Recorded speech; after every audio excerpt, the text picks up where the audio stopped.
Hi, I'm RetroPie from Bitter Old Goons Gaming, and welcome to our second video on restoring and converting this old BurgerTime cabinet using a Raspberry Pi and RetroPie. Today we're going to focus on the Marquee.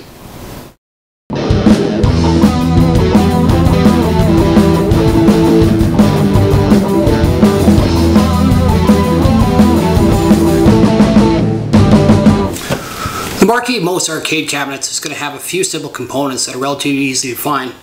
We're going to start from the back of the arcade cabinet and work our way forward.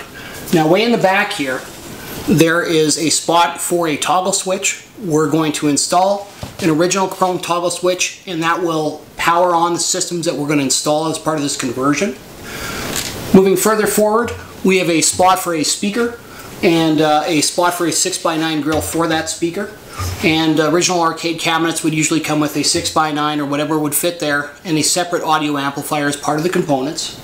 And we're going to use PC speakers to, well, replace that. Finally, there's a fluorescent light or some sort of backlighting for the Marquee. And then in the very outside is where you actually put the Marquee and the sticker itself. So we're going to go over the components now. Okay, before us we have the components we're going to need to put the Marquee together, starting from the right.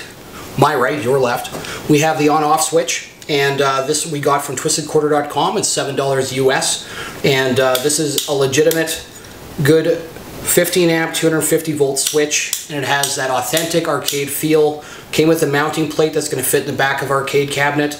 Anybody who's reached behind an old arcade machine and felt that toggle, you'll know what I mean. You want that authentic feel, worth it. We have a set of speakers that we're going to use instead of the 6x9 since we don't have any of the internal components. These were got for $15 from a flea market, and these are great. These two we're going to put together in a 6x9. We have a subwoofer, which is going to add a little bit of extra oomph, which makes the game sound great. And make sure if you do get a subwoofer like this, you have a place to mount it.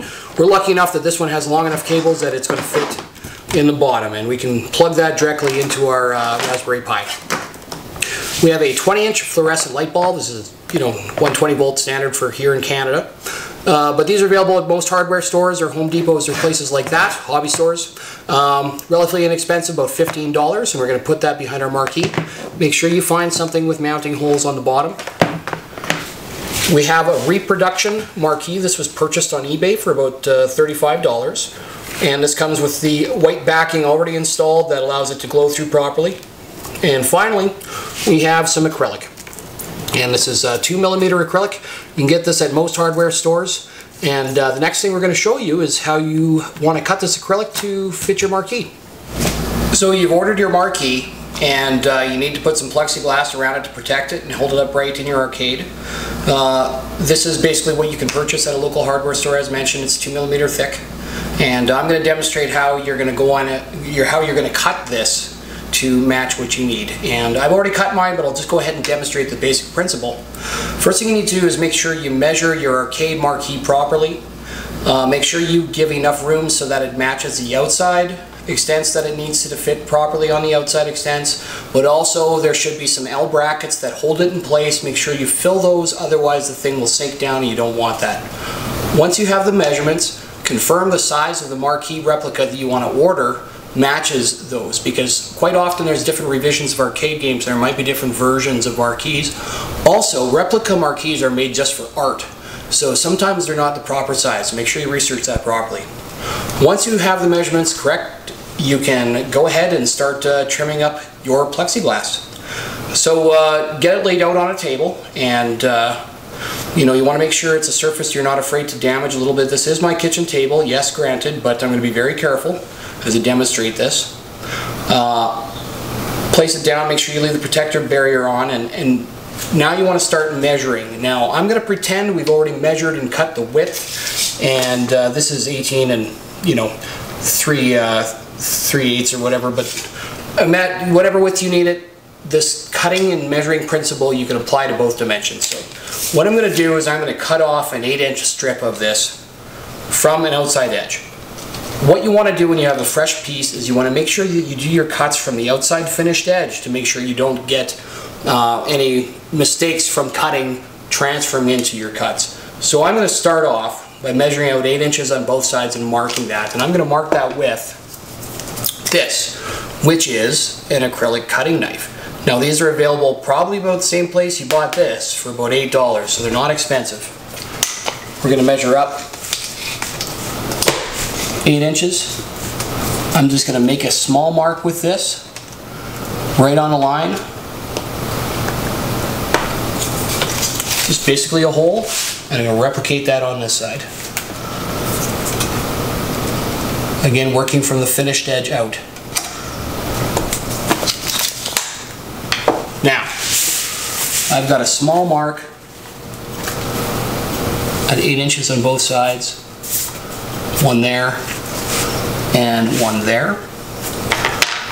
Next step we're going to do is take a straight edge. I'm going to use a drywall ruler, or drywall square, but any T square or piece of metal you have that is long enough will do the job.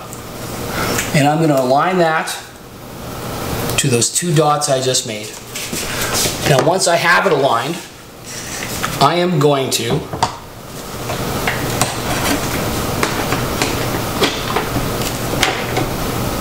there we go. We can use some clamps to clamp that in place. Just the ruler on both sides. When you apply the clamps, make sure you leave enough room so you can get the knife by. Okay, so we have our straight edge dot to dot on both sides. We're going to take our knife and applying a decent amount of force so that you can pull smoothly. We're going to make a cut. I'm just dragging along that straight edge. And that's why you want to make sure you leave enough room with your clamps so you can do that. And when it gets to the outside edge here, I'm just going to slow it down so I don't gouge my kitchen table. Okay, that's all there is to it.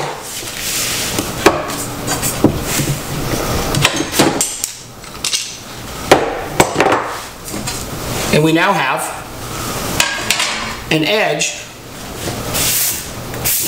cut in our plexiglass. And the next step is simply to break that along the flat edge.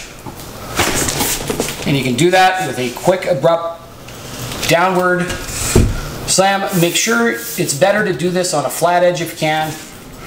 We're going to go ahead and here we go. Quite dramatic. But you see now we have a perfectly cut piece of plexi in a square. And you do that process twice and you should have both sides for your plexiglass. And there you have it. Good luck with yours.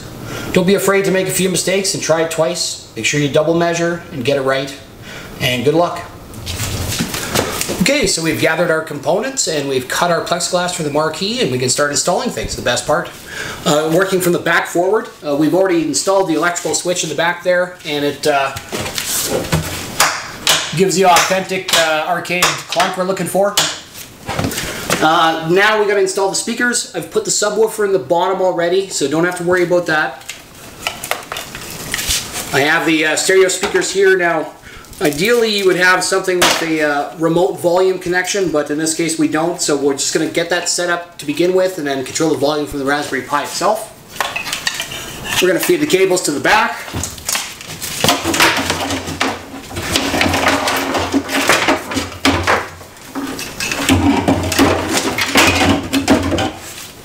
And we're just going to set the speakers on the speaker grill.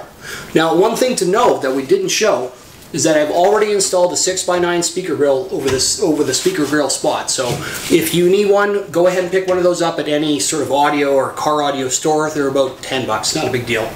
And make sure you screw that in. One thing to know about the electrical switch in the back, when you screw that into place, make sure the screws are short enough so you're not going to damage the plywood you're screwing into. Anyway, the speakers are placed in there, the cables are run to the back.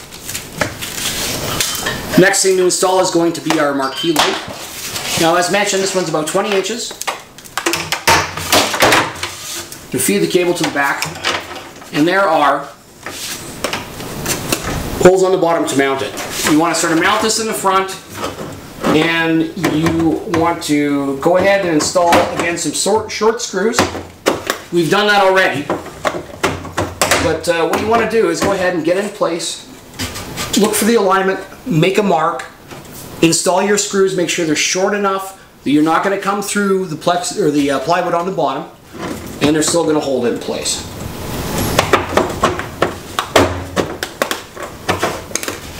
Okay, now the best part, the marquee.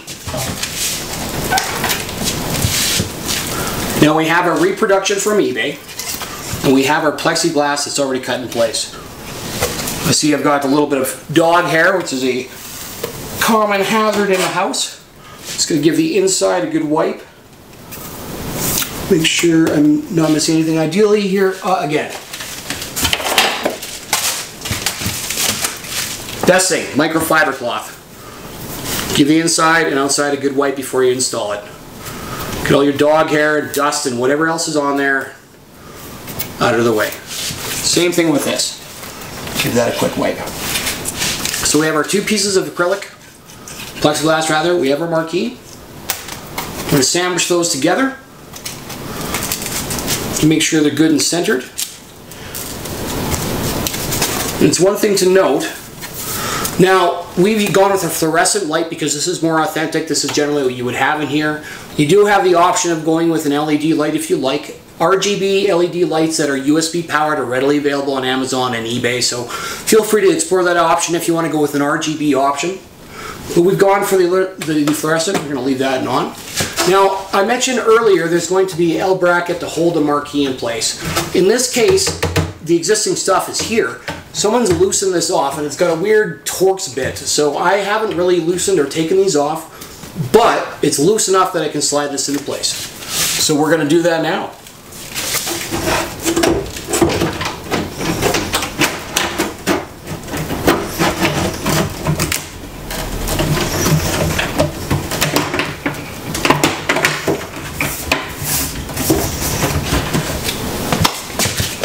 There you have it. Let's test the hardware.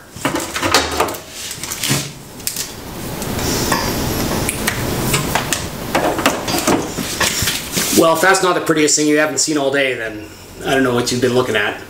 But yeah, there you have it. Marquee is restored. Plexiglass is in place. On our next video, we're going to take apart this controller, clean it up, adhere the original overlay for the controllers, remove the additional buttons, and start looking at some of the wiring for the RetroPie. So thank you for joining us. If you liked the video, make sure you like and subscribe and stick around. Probably this time next week we'll do the next one with the controls. I'm Roll SK from Bitter Old Goons Gaming. Have a great day.